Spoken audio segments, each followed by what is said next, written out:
John from Ripewave Audio, this time with the brand new Marantz Cinema 30 AV receiver. This is the latest in their lineup, and we are among the first to receive this unit in for an in-house testing, and we're excited about this because we have the equivalent Denon AVR-X6800H in here already. We also have our Marantz Cinema 30 that we got over a year ago now, and that came out in that first wave of products that Denon Marantz had released when this latest generation of products were announced.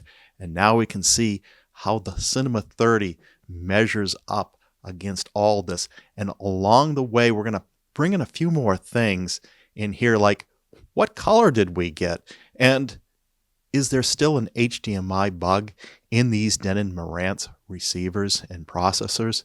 We're going to answer those questions as we go along with our overview and unboxing of this latest model. If we look at the advertising from Marantz here, they're saying this is no compromise engineering. It has their HDMI-SA2 technology in this. This is something that's unique to Marantz over Denon. And as far as AVRs go, this is at the top of the line for Marantz. With this no compromising engineering, they also show that they have a toroidal power supply in here versus the E-core that we see in the models below it.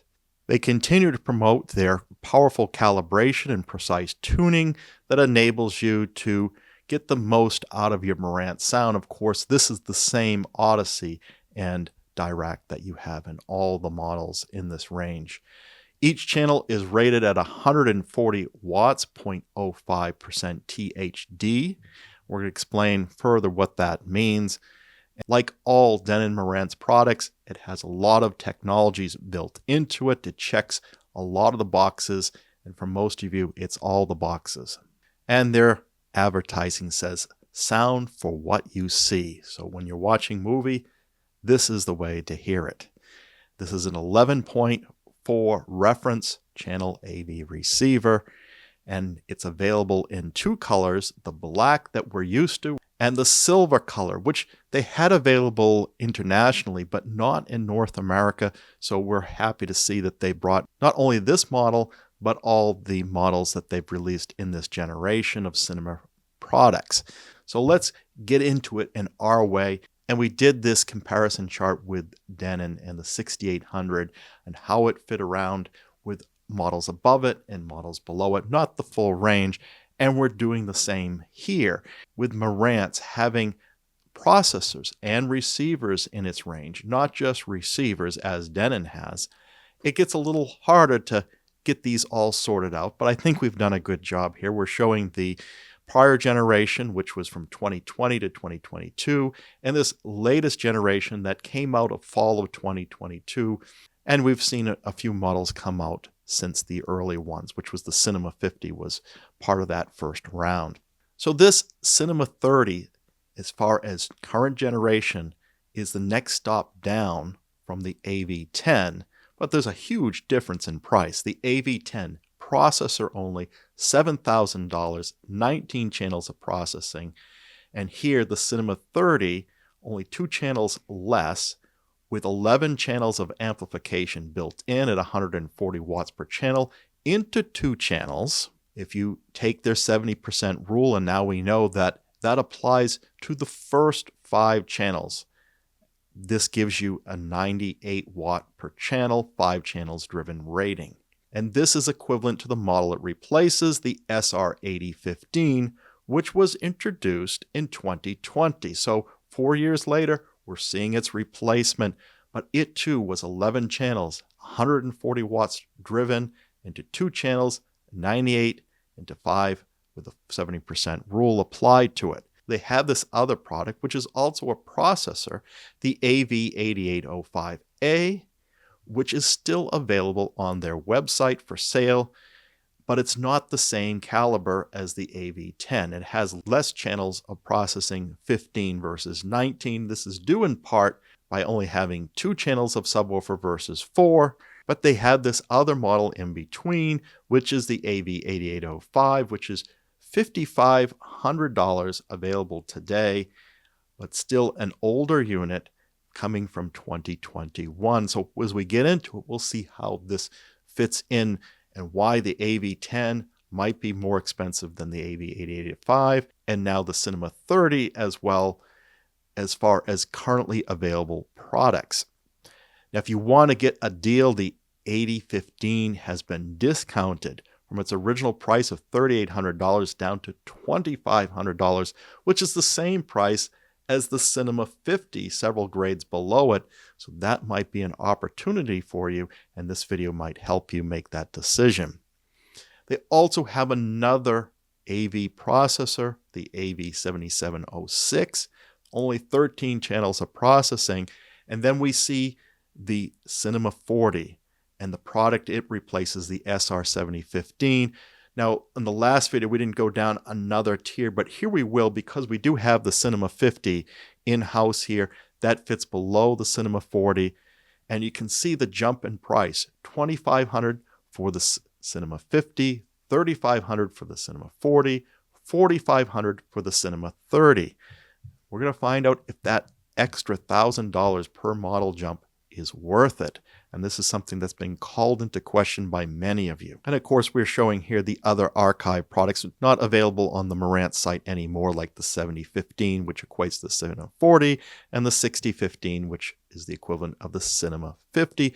But many of you are considering upgrading from those older models. If we look at this in comparison with the Denon lineup, isn't really an equivalent for the AV10, but the closest thing you would get was the AVR-A1H, which has 15 channels of amplification that the AV10 doesn't, but yet it's $500 less. And then the AVR-X6800H, we really don't have anything that lines up there at that $4,600 price. But it's really the AVR-X6800H, the one we have in-house that we've been reviewing already through a lot of parts here. And that's the one that closely resembles this new Cinema 30. Both have 17 channels of processing, 11 by 140 at 2 channels driven. Both just came out within weeks of each other. So this is, we're going to be focusing a lot of our attention on the comparison between these two. And of course, the Denon 4800 is like the Cinema 40, and the Denon 3800 is like the Cinema 50. So now we see the landscape and how these all relate to each other. Let's take a look at the Cinema 30 in closer detail before we take it out of the box here. So 17 channels, as we said. We take a look at the front of this, and we see that it has that new styling like all the new generation products. It's matching our Cinema 50. Now, one thing that you'll see different is the Cinema 50 doesn't have any illumination on these side panels with LED lights. That comes in with the Cinema 40 and the AV10. It also has a door that opens, and you can see the Cinema 50 doesn't have any of the display, and this one does. And again, the display that we have in front of us comes in with the Cinema 40, and we see it also here on the Cinema 30. The back of the panel layout is very similar to everything else that we've seen from this new lineup. And the remote, it's the same remote as we have with our Cinema 30, with the little push button on the side that gives you your backlight. They also have this available as silver. From the pictures, it looks white. So it'd be interesting to know, really, is this more white or more silver looking when you bring it into your home? Regardless of the color, this all does the same with the door coming down and revealing the extra display. Just gives a different look. A lot of theater owners prefer the black because they're less reflective, but for some modern aesthetics, some of you prefer that international look with the silver. And of course, that reminds me of my dad's 2275 receiver, which was silver. Of course, it had a wood case around it. Now let's take a look at the Cinema 30 versus what it's replacing, the SR-8015. Now they are both a porthole design. Now there's a lot of criticism of the porthole design, not from its aesthetic necessarily, but its functional value, there's not a lot of information that can be conveyed on a porthole of this size. And they've kept this going. They've refined the look. I think there's a big improvement between the prior generation and this generation of the cosmetics. This is a lot more elegant styling. Whether you think it's functional or not, I do find that this new styling is preferred to the classic look that Denon has continued to keep going. If we open up the doors here, we do start to see that some of the things are going away, like that HDMI port and the access to composite video right on the front with video and audio connections if you want to quickly attach a game system that is still not using HDMI. And we can see the remotes. That older remote has an LCD display on it. I don't have any experience with that. If you have, let me know if that was a valuable feature, but they've taken it away from all models, including their flagship processor, the AV10. Comparing the backs of these obviously reveals lack of component and composite video. While we have a token amount still on the Cinema 30, there was a lot more connectivity for composite and component video on the older model. But of course, the subwoofer count has gone up from 2 to 4 independently controllable subwoofer outputs. Of course, we called attention before the price discount. You'll save yourself about $2,000 if you want to go with the older model, the SR-8015, while they still remain available. Let's compare it now with the Denon. And as I was talking before, the styling on the Denon has that more classic look that receivers, I think, dated back into the 80s, had this styling with a dot matrix screen, big rectangle display on it versus this porthole, which albeit is still dot matrix. Side panels, again, is that much more elegant styling here. We will notice that the headphone jack on the Denon isn't available until you open that door. Marantz has it available all the time, but we look at the buttons. Now, although they're arranged a little differently, they're the same whether you're the Denon or Marantz. And the wheels on the front, volume and input, again, the same. One's labeled input on the Marantz and source select on the Denon. If you compare the backs, other than some color differences, this is the same between Denon and Marantz. The I/O looks exactly the same. Let's compare it with one model down. Now, we don't have the Cinema 40 here, but we did a review in-house last year, if you want to go back to that. Now, the Cinema 40, just looking at the front, the only thing that will distinguish it between the 30 and the 40 is the label that's up on front of this. And opening up the door, again, no difference between these two models. Turning around the back, again, the channel count is very similar to the 30 and the 40 as far as inputs and outputs, but there are some differences. There is USB power-only connection on the new Cinema 30. There's an additional analog input for RCA connections. There are 2 additional pre-outs and 2 additional speaker terminals. We'll explore that even further as we go along. When you compare it against the AV-8805A, you notice that the remote doesn't have that LCD display anymore. Of course, this is a processor only, and that 8805 has the older styling with the blue halo around the porthole. What I find interesting is this is still $1,000 more than the Cinema 30, this 3-year-old model. In fact, the price went up from when it was initially introduced. So I think this pricing is a little out of touch. We would have expected to see some price savings here, but it might allude to the fact that they're still holding off to have an equivalent, maybe an AV20 that comes out that fills the slot where this 8805 lives.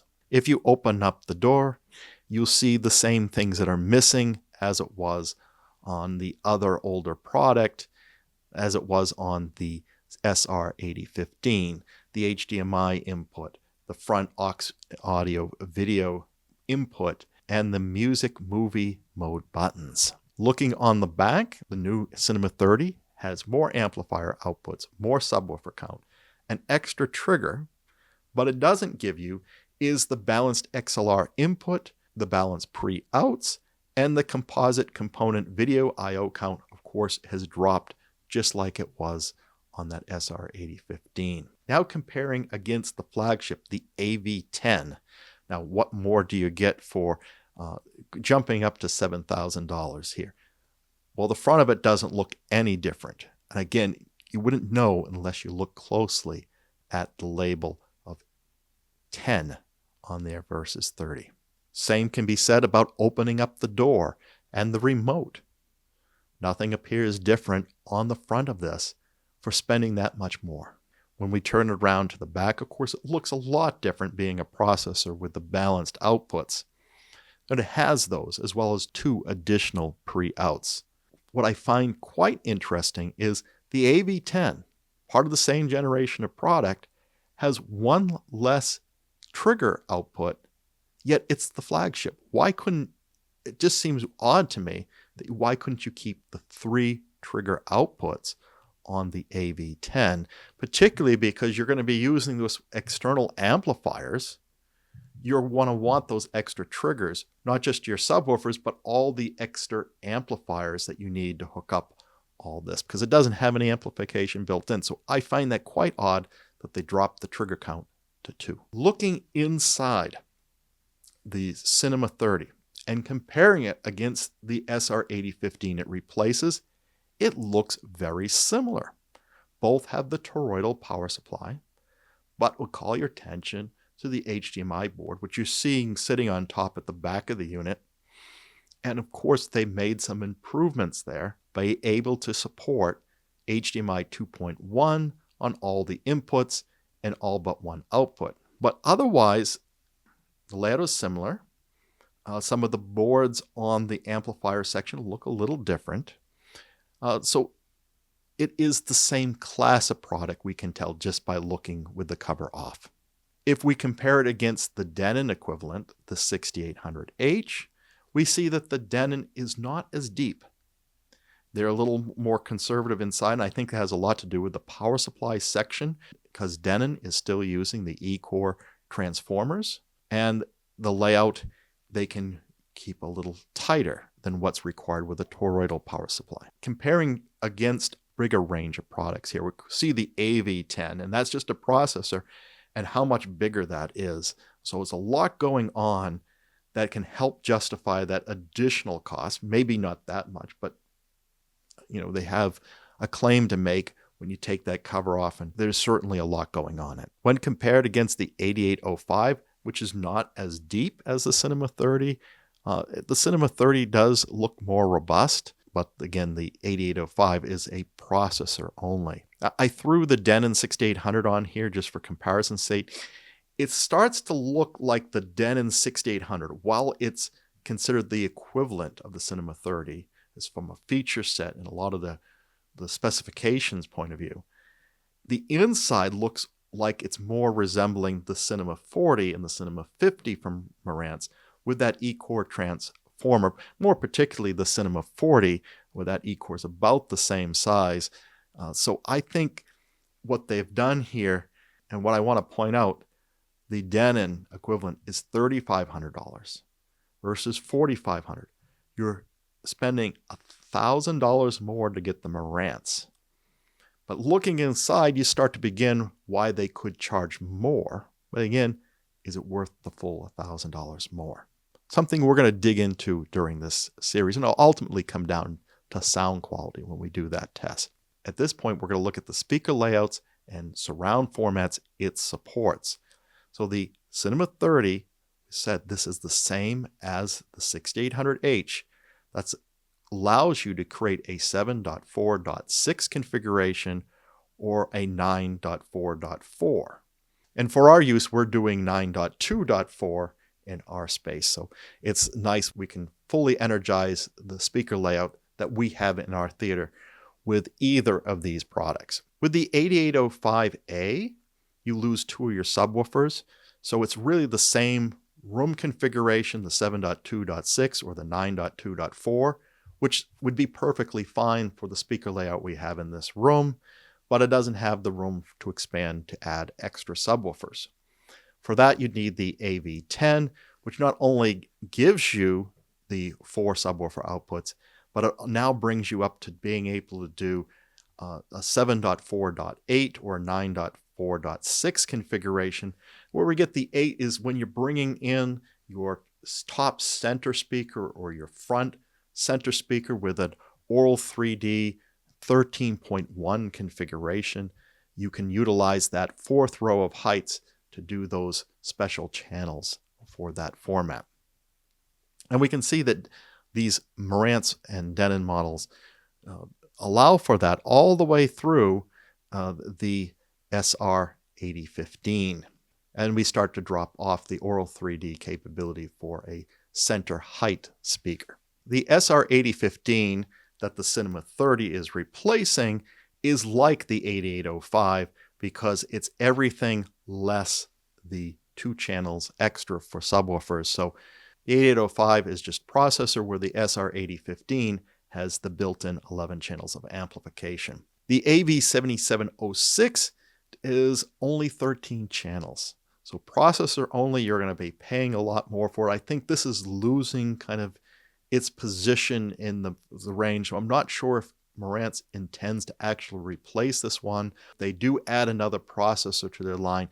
It may be positioned a little differently than the AV-7706, which gives you a 7.1.5 or a 7.2.4 configuration. Now I say .5 on the heights because if you want to use that top center speaker for Aural 3D, you have to give up one of your subwoofer outputs to do so. And the Cinema 40 and the Cinema 50 are exactly the same on their speaker layouts.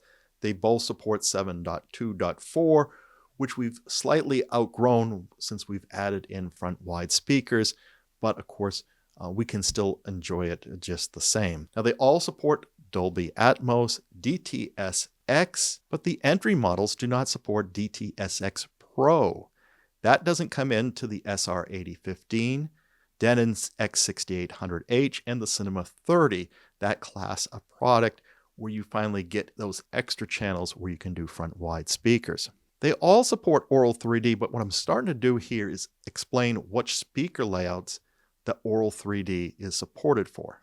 So the Cinema 50 and the Cinema 40 support Aural 3D 11.1. The 7706 was only 10.1.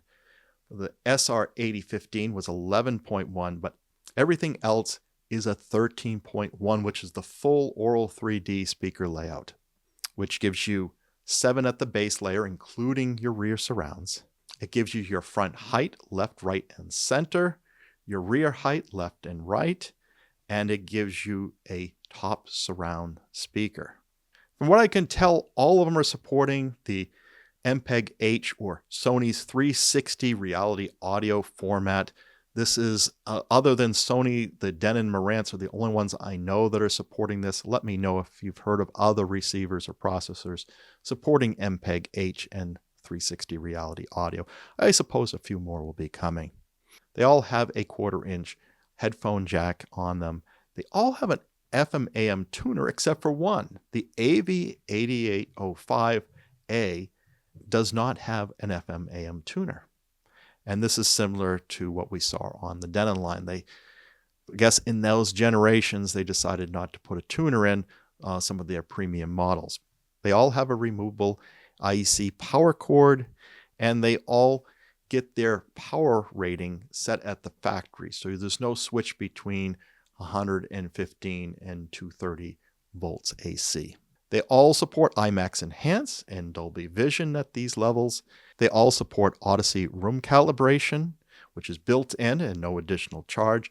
The newer models, all the Cinema processors, as well as the Denon AVR-X6800, all have the option for Direct Live.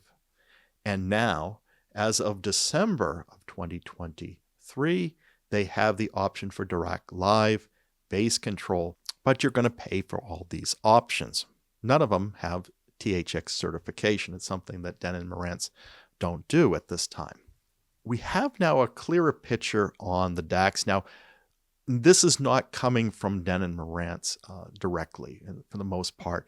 They're very quiet about what they're using for DACs, digital audio conversion chips in them nowadays, ever since that AKM fire where they had to replace out the DACs.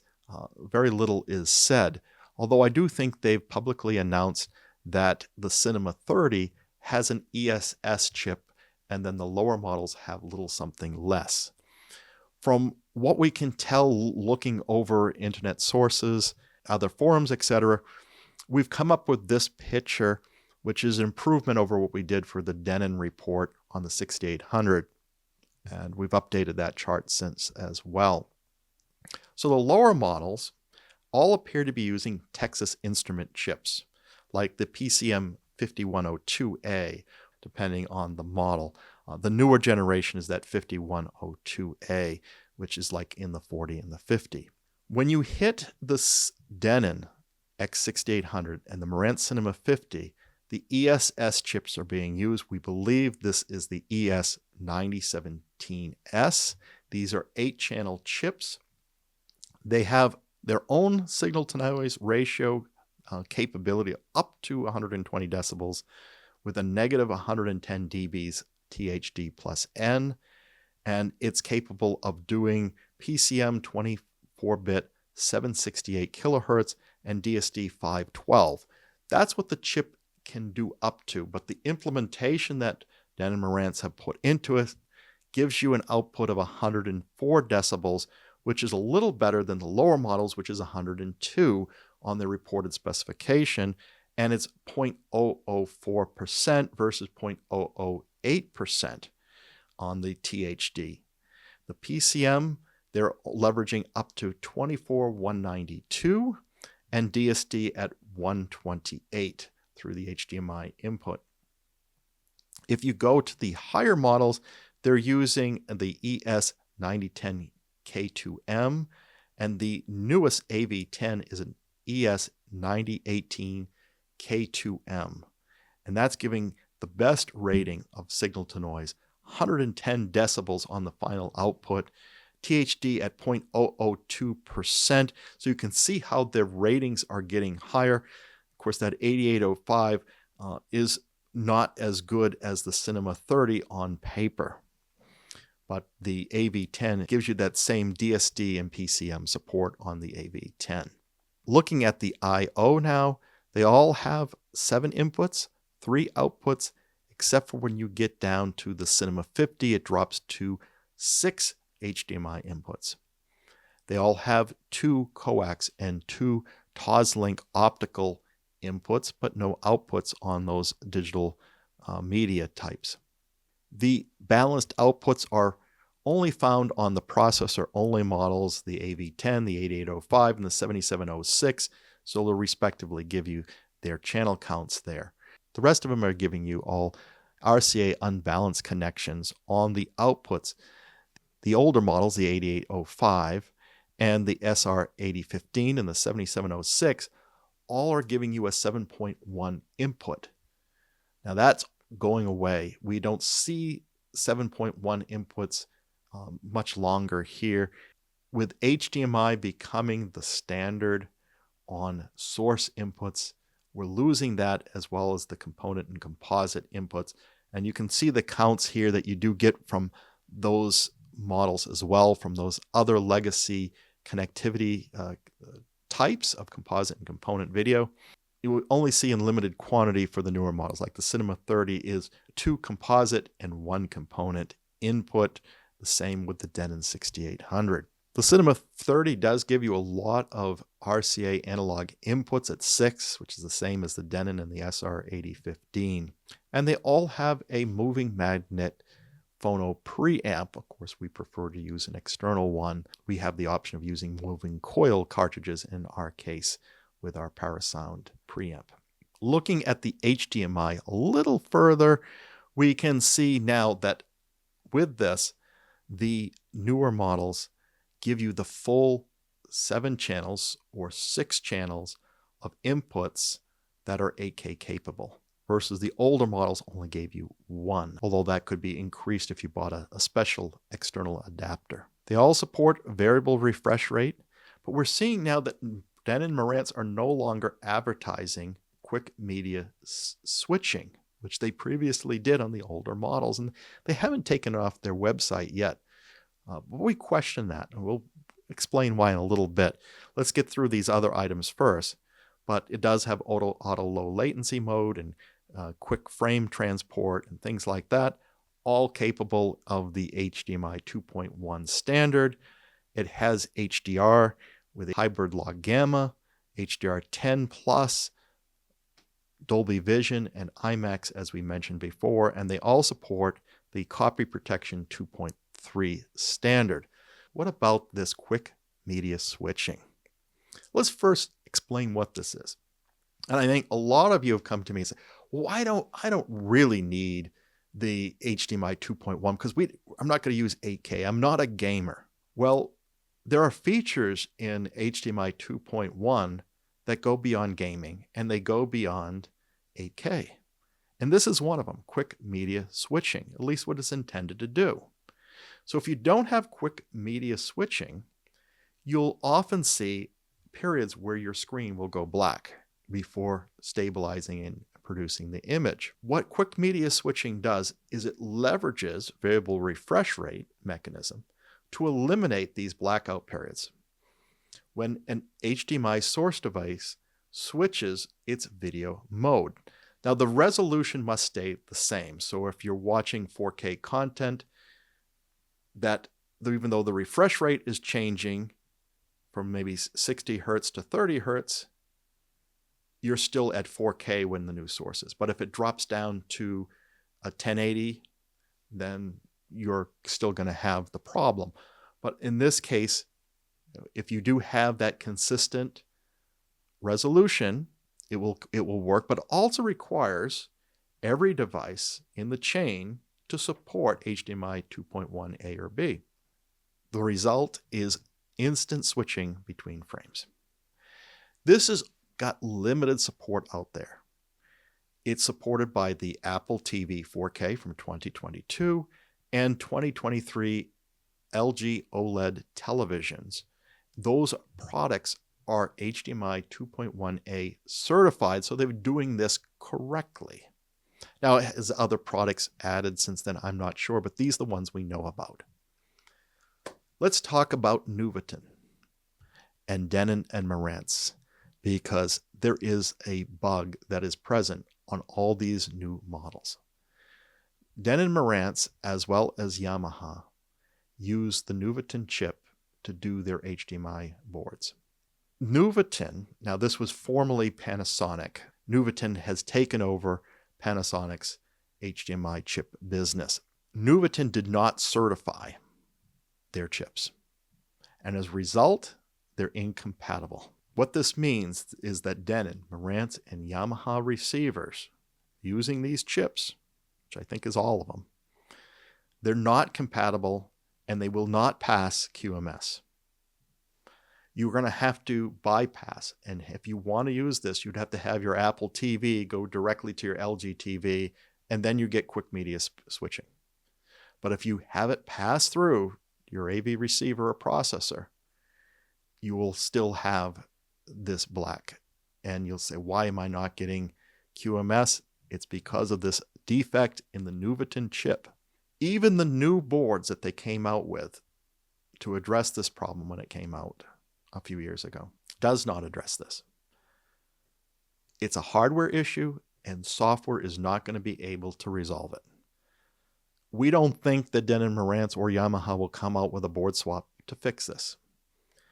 We're going to have to wait until the new generation of Nuvoton HDMI chips are coming out, and those aren't expected till 2026, so we're over 2 years away. And then Denon, Marantz, and Yamaha have to implement them or use a different manufacturer. But at least from Nuvoton, this is a persistent problem.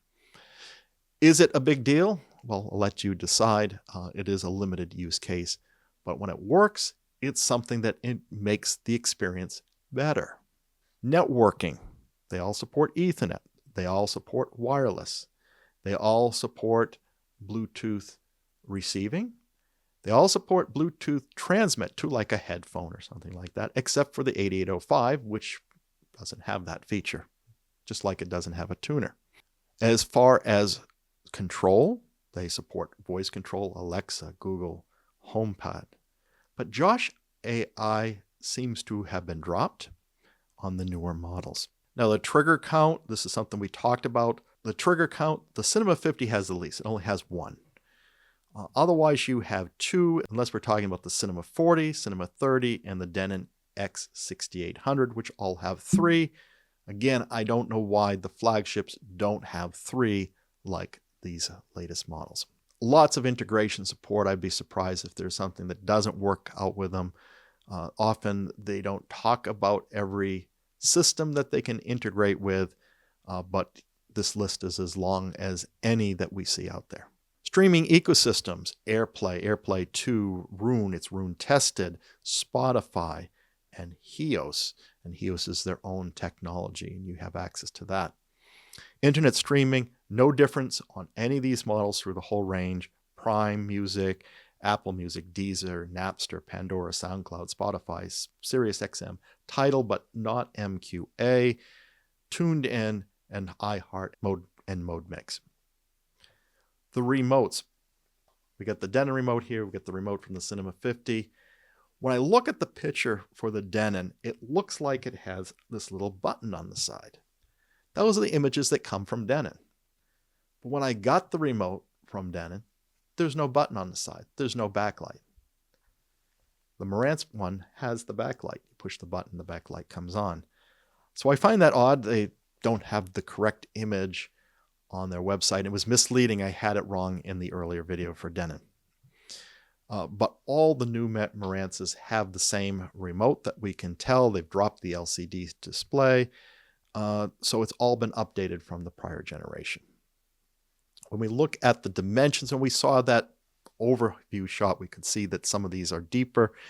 The Cinema 30 is deeper than the Denon equivalent.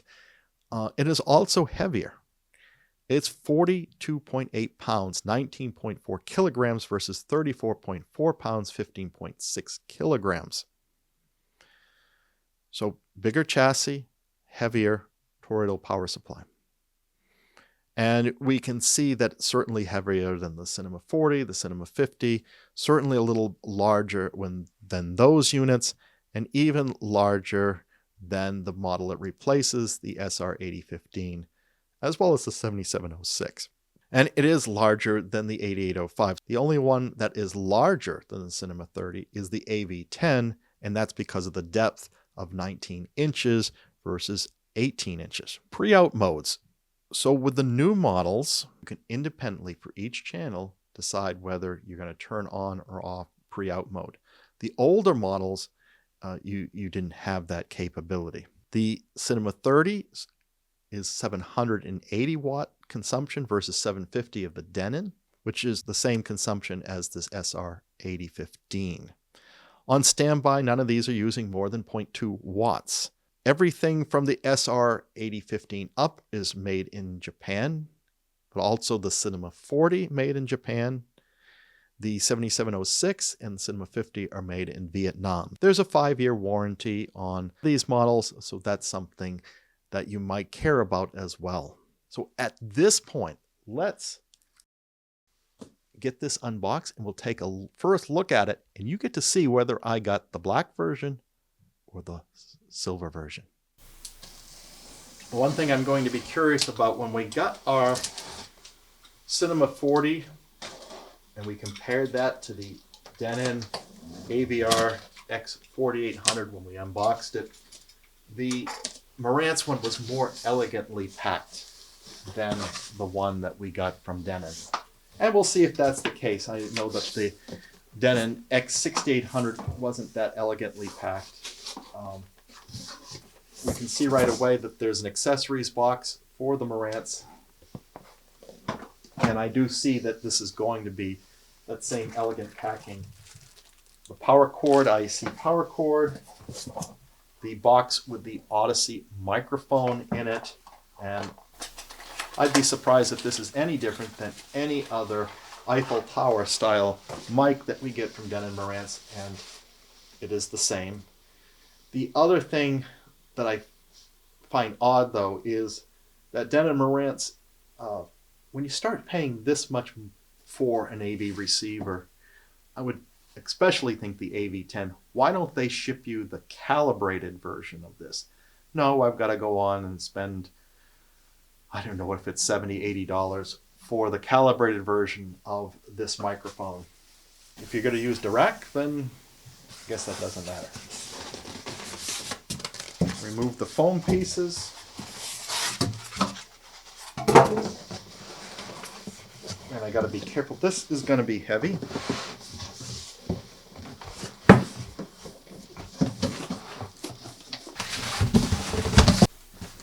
There, I managed to get it out without dropping it.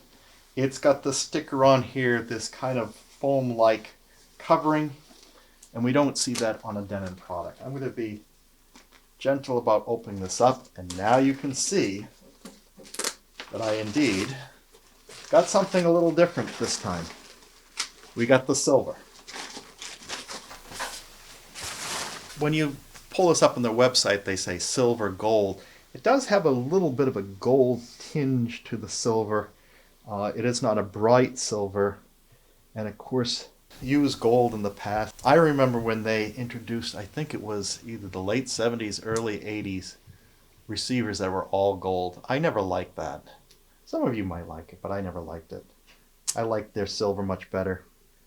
And let's open this up, and we can see here that it does have the display versus the other unit. Let's get some power on this, but before I do want to flip it around so you can see the back.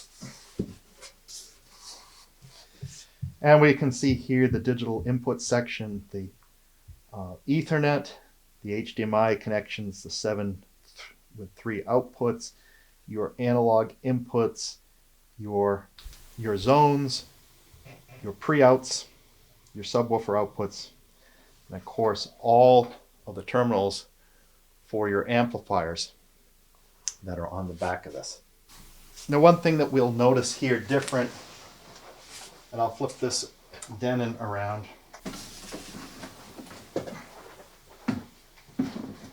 One thing that we see different with this model is that copper looking silk screen on the back of this. It makes it harder to view. I know they're trying to distinguish this as an upper model versus the 50, which is using white. But I find this one a lot easier to read, especially you're fumbling around in the dark and sometimes you can't have good access to the back of them. The Denon still uses the white. The Marantz uses the copper color. So let's flip these back around.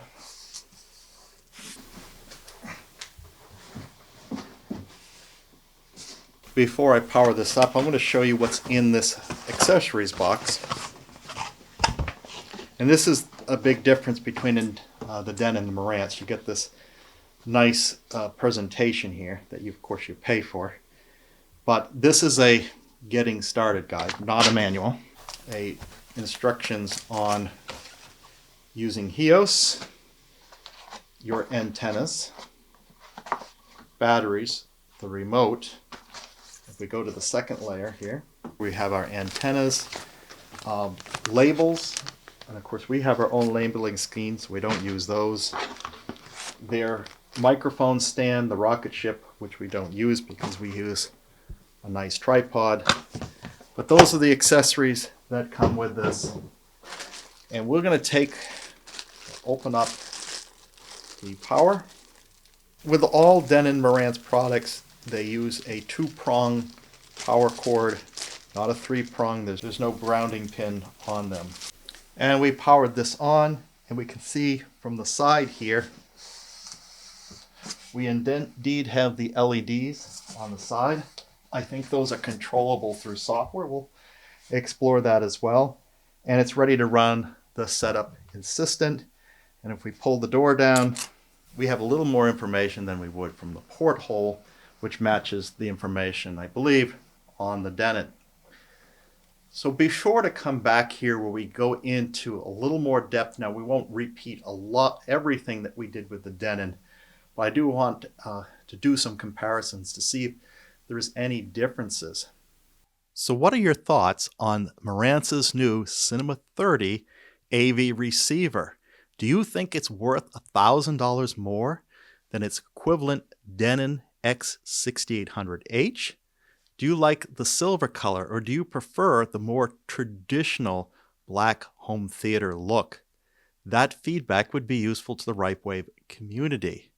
And if you enjoyed this video, please like and subscribe, and feel free to visit our Patreon channel at www.patreon.com/Ripewave.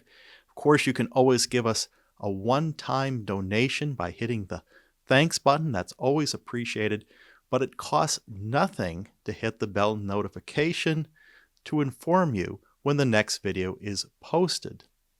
Until then, keep evolving your audio experience.